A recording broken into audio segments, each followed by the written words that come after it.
Good evening everyone. এখানে কয়েকটা doubt ছিল, এটা আমরা সলভ করব এই ভিডিওতে। তো প্রথম ডাউটটা হচ্ছে Euclid division lemma states that for any two positive integers a and b there exist unique integers q and r such that a equal to bq plus r where r must satisfy which of the following conditions। আচ্ছা, এই কোশ্চেনটার answer বোঝার আগে আমরা normal ছোটোবেলাকার একটা ভাগ করে দেখি। Suppose ধরো যে 26 আছে, 26 আছে, তুমি এটাকে 3 দিয়ে ভাগ করবে, তাহলে কত দিয়ে যাবে? 8 দিয়ে যাবে। 3 8 যা 24।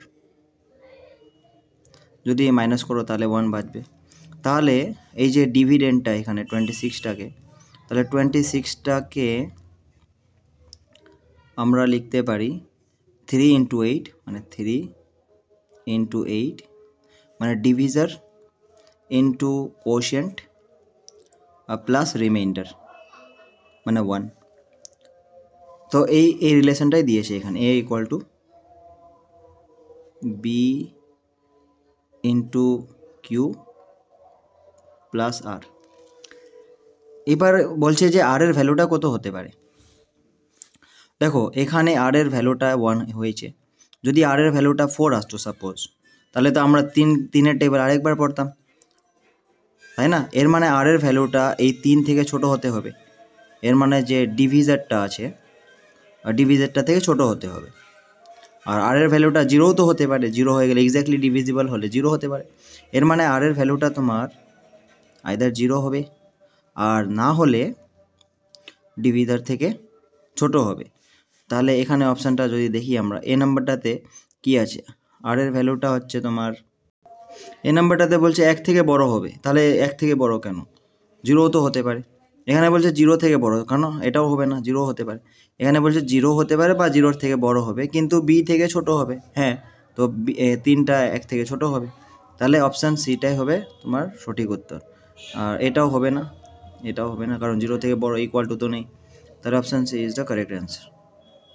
আর তারপরের কোশ্চেনটা হচ্ছে যে এটার ভ্যালু কোনটা হবে। তাহলে এই কোশ্চেনটা জানার জন্য তোমাদের যে কমপ্লিমেন্টারি অ্যাঙ্গেলসের যে ট্রিগোনোমেট্রিক রেশিওসগুলোর যে কনসেপ্ট আছে সেটা জানতে হবে। এখানে যদিও তোমাদের এটা সিলেবাসে নেই, তোমরা যদি এটা পরীক্ষা না করতে পারো তাহলে কোনো সমস্যা নেই, চিন্তা করার কোনো বিষয় নেই। তাও আমি এটা করে দিচ্ছি এখানে। যেমন আমাদের এখানে 10 ডিগ্রি আছে আর এখানে 80 ডিগ্রি, তাহলে 10 ডিগ্রি প্লাস 80 ডিগ্রি 90 ডিগ্রি হবে। এটা 15 ডিগ্রি আর এটা 75 degree, 15 degree plus 75 degree 90 degree হবে। আমাদের এটা জানতে হবে যে tan 90 ডিগ্রি মাইনাস থিটা যদি করো তাহলে তোমার cot থিটা হয়। আর এটা জানতে হবে যে tan theta into cot theta equal to 1 হয়, কারণ cot মানে 1/10, তাহলে এটা 1 হয়। এই দুটো জানলে এটা হয়ে যাবে। তাহলে এখানে দেখো tan 10 ডিগ্রিকে আমরা কি লিখতে পারবো? আমরা লিখতে পারবো tan 90 মাইনাস 80। তারপরে আর tan 15কে আমরা লিখতে পারবো tan 90 মাইনাস 75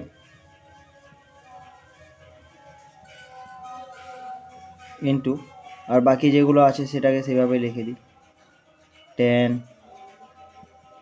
75 ইন্টু tan 80। তাহলে tan 90 মাইনাস থিটা মানে cot থিটা, তাহলে এখানে cot 80 লিখতে পারি।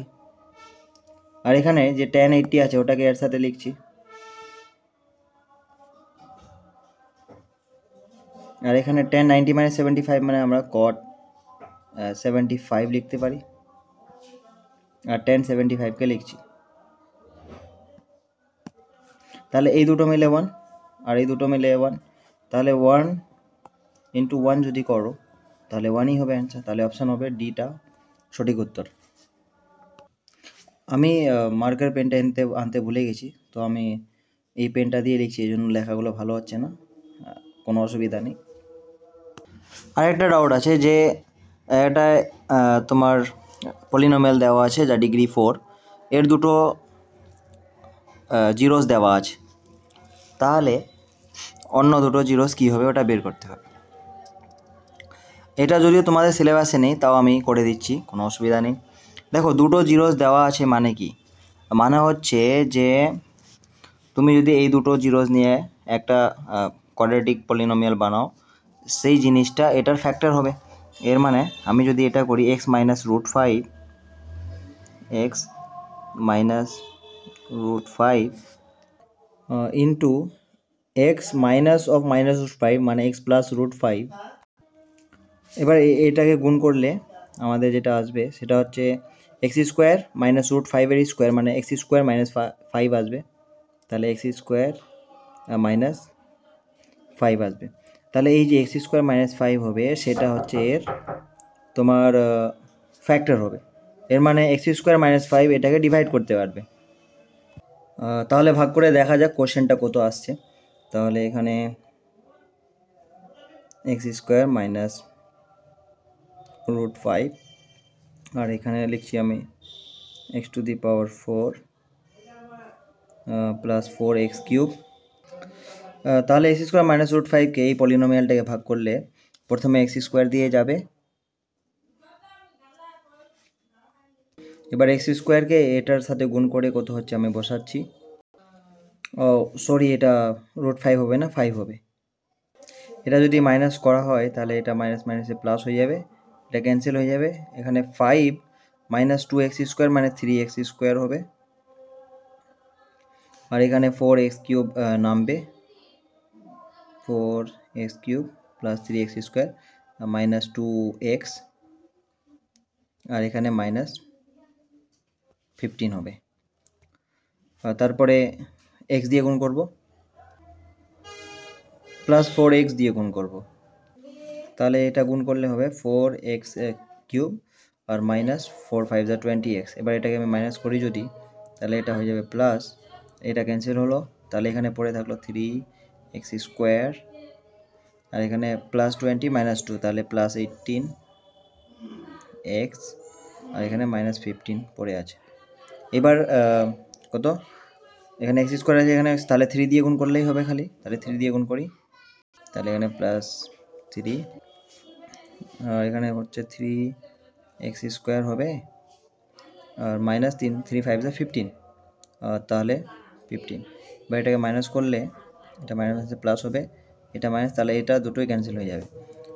তাহলে এখানে 18x পড়ে আছে।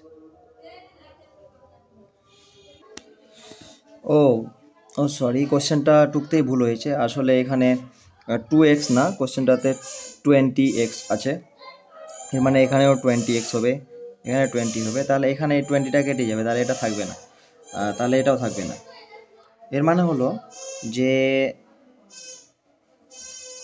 এই যে গিভেন পলিনোমিয়ালটা আছে, তাহলে এটাকে এটা এক্স স্কোয়ার মাইনাস 5 আর এটার গুণ করে লেখা যায়, মানে এই দুটো ফ্যাক্টর হলো, তাহলে এই ফ্যাক্টরটা থেকে তো দুটো রুট 5 আর প্লাস মাইনাস প্লাস রুট 5 আর মাইনাস রুট 5 পেয়ে গেলাম। এবার এটাকে আমরা দ্বিঘাত সমীকরণ মানে ফ্যাক্টরাইজেশন করব, তাহলে ওখান থেকে দুটো রুট পেয়ে যাব। তাহলে এক্স স্কোয়ার প্লাস 4 প্লাস 3কে আমরা যদি ফ্যাক্টরাইজেশন করি তাহলে কী পাবো দেখা যাক।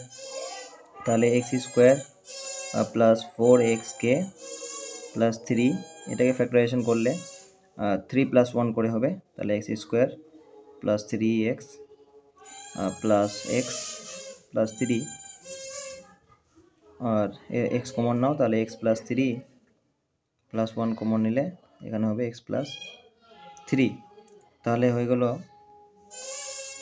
x প্লাস 1 আর এখানে হয়ে গেল x প্লাস 3। এর মানে আদার দুটো রুট হবে x ইকুয়াল টু -1 হবে একটা আর -3 হবে একটা, এটা হবে অ্যান্সার। লেখাগুলো খুব বাজে হচ্ছে তার জন্য সরি, আসলে কলমটা নেই এই জন্য। তাহলে আশা করি এটা বুঝতে পারবে। Thank you so much. আচ্ছা, এটা যদিও তোমাদের সিলেবাসে নেই তো ভয় করার কিছু নেই, কোনো অসুবিধা নেই, এটা যদি স্কিপ করতে চাও স্কিপ করতে পারো।